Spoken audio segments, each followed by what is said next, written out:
এ বান্দা আমার কাছে আয়, কিন্তু বান্দা তুই তোর নিজের আলো নিয়ে আয়। বলেন আল্লাহু আকবার। আপনারা আলো নিয়ে যেতে চান না অন্ধকার হিসাবে যেতে চান? আলো নিয়ে যেতে হবে। এই জায়গার মধ্যে কোনো বাতি নাই, কোনো লাইট নাই, কোনো মোমবাতি নাই। অন্ধকার অন্ধকার, ডানে মাটি বামে মাটি, সামনে মাটি মাথার পিছনে মাটি, উপরে বাঁশের চাউনি।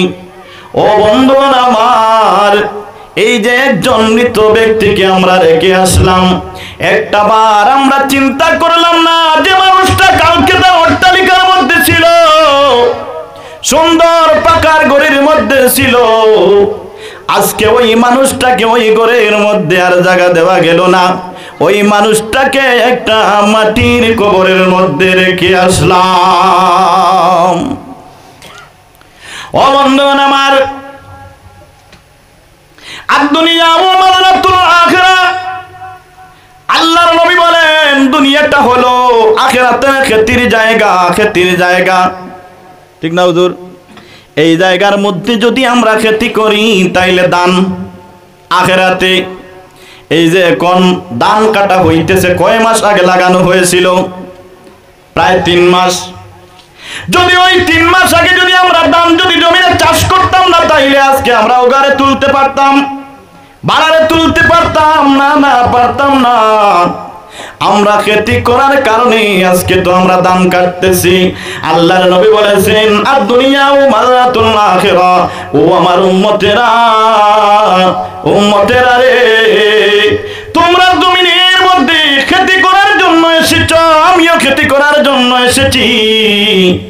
এই দুনিয়ায় যদি খেতি করতে পারো, আখিরাতে তুমি উগার ভরে তুমি দান তুলতে পারবা, মানে তোমার সওয়াবের উগার হয়ে যাবে। বলেন সুবহানাল্লাহ। তাইলে আমরা খেত করতে রাজি আছি না রাজি নয়? সবাই আমরা রাজি আছি। অবন্ধন আমার, এখন যদি আখিরাতের সামান যদি আমরা জোগাড় করতে যদি রাজি থাকি, তাহলে প্রথমে আমাদের ঈমান ঠিক করতে হবে। কি ঠিক করতে হবে? প্রথমে ঈমান ঠিক করতে হবে, মানে এই উগারটা বানতে হবে। আপনাদের দিকে কি কয়? দানের কি হয়? উগার। আর টাকা জমায়েত করে যে কাজ, যেটাকে বলা হয় অ্যাকাউন্ট, এটা কি বলা হয়? অ্যাকাউন্ট। অ্যাকাউন্ট যদি তোমার না থাকে তাইলে টাকা সেভিং করা যাবে, টাকা তোমার সেভিং হবে না, সেভিং হবে না। ঘরের মধ্যে যদি যে কোনো জায়গার মধ্যে যদি রেখে দাও, তাহলে ভুলে হয়তো কয়েকদিন চলে গেল, হঠাৎ দেখবা উলুয়ে শেষ করে দিয়েছে। হয় কি হয় না? এই জন্য আমার অ্যাকাউন্ট ভালো করে, আমার অ্যাকাউন্টটা আমি বানাইতে হবে। এটার মধ্যে যতটুকু কোড আছে এগুলা লাগাইতে হবে। ও বন্ধুগণ আমার, আমরা যদি জান্নাতে যেতে চাই, আমাদের প্রথমে আমাদের ঈমানের অ্যাকাউন্টটা খুলতে হবে।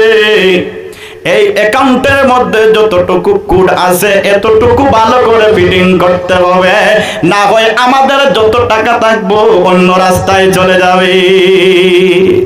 আমাদের যত আমল আমরা করব, আমি সারা রাত আমল করব, আমার যদি কোডটা যদি ঠিক না থাকে সকালে শেষ, মানে সকালে হঠাৎ করে আমরা ভুলে কি করলাম? শিরিক করে ফেললাম, না হয় আমরা কাবিরা গুনাহ করে ফেললাম, রাত্রে সব কি হবে? রাত্রে সব শেষ হয়ে যাবে, সব শেষ হয়ে যাবে।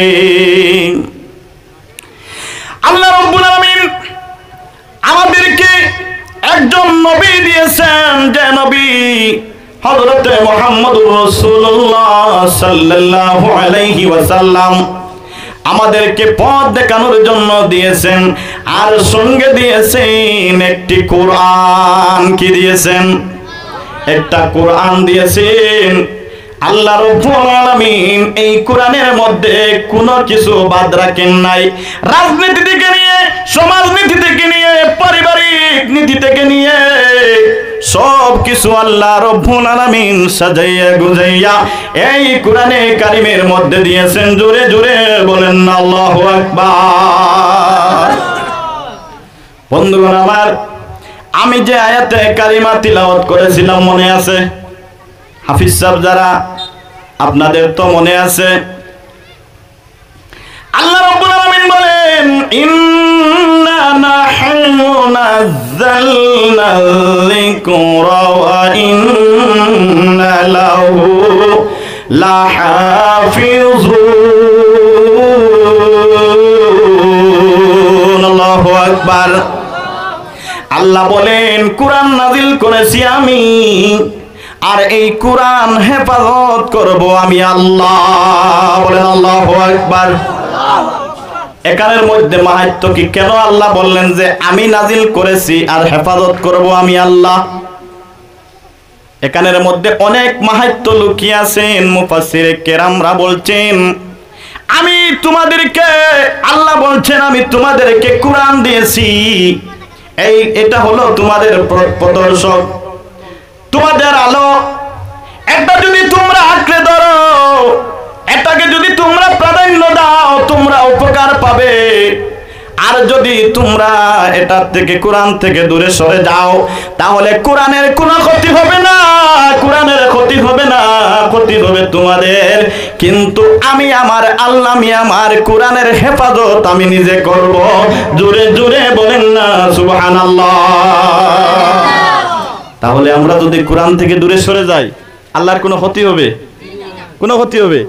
এক বিন্দু পরিমাণ, এক বিন্দু পরিমাণ আল্লাহর ক্ষতি হবে না। ক্ষতি হবে আমাদের নিজের।